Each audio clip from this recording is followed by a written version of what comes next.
महाराष्ट्र विधानसभा चुनाव को लेकर लगातार नए खुलासे हो रहे हैं। इंडिया गठबंधन की तरफ से आरोप लगाए जा रहे हैं कि जो चुनाव नतीजे सामने आए वो महाराष्ट्र के लोगों का फैसला नहीं था, बल्कि ये फैसला सत्ताधारी दल यानी बीजेपी और चुनाव आयोग की मिलीभगत से सामने आया था, जिसमें ईवीएम और वोटिंग लिस्ट में हुई कथित धांधली का मुद्दा इंडिया गठबंधन की तरफ से लगातार उठाया जा रहा है। और अब केंद्र सरकार की एक रिपोर्ट ने ही विपक्ष के दावों पर मोहर लगा दी है।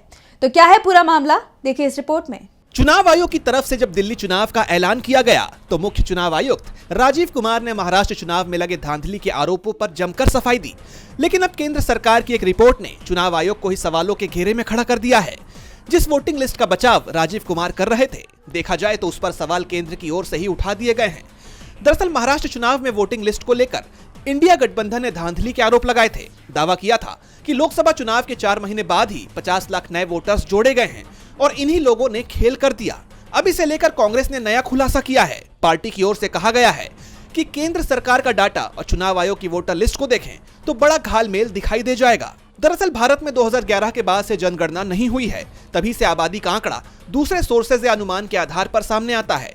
भारत सरकार के स्वास्थ्य और परिवार कल्याण मंत्रालय के नेशनल कमीशन ऑन पॉपुलेशन ने कुछ दिन पहले अनुमान लगाया था कि 2024 में महाराष्ट्र की अनुमानित वयस्क आबादी 9 करोड़ 54 लाख थी, लेकिन विधानसभा चुनाव में आयोग ने 9 करोड़ 70 लाख वोटर्स बना दिए, यानी अनुमानित वयस्क आबादी से 16 लाख ज्यादा वोटर्स हो गए। देश के दूसरे राज्यों के हिसाब से देखें तो आमतौर पर 90% वयस्क आबादी ही वोटर बनती है। 10% लोगों का अलग अलग वजहों से मतदाता सूची में नाम दर्ज नहीं हो पाता है। ऐसे में देखें तो महाराष्ट्र में 8 करोड़ 60 लाख मतदाता होने चाहिए, लेकिन हैं 9 करोड़ 70 लाख, यानी 1 करोड़ 10 लाख वोटर्स ज्यादा हैं। यानी महाराष्ट्र में चुनाव आयोग ने 100% वयस्कों को तो वोटर बनाया ही, 16 लाख ऊपर से भी बना दिए, जिससे साफ है वोटिंग लिस्ट में जबरदस्त धांधली हुई है और उसका असर चुनाव नतीजों पर भी दिखाई दिया है। डीबी लाइव की रिपोर्ट।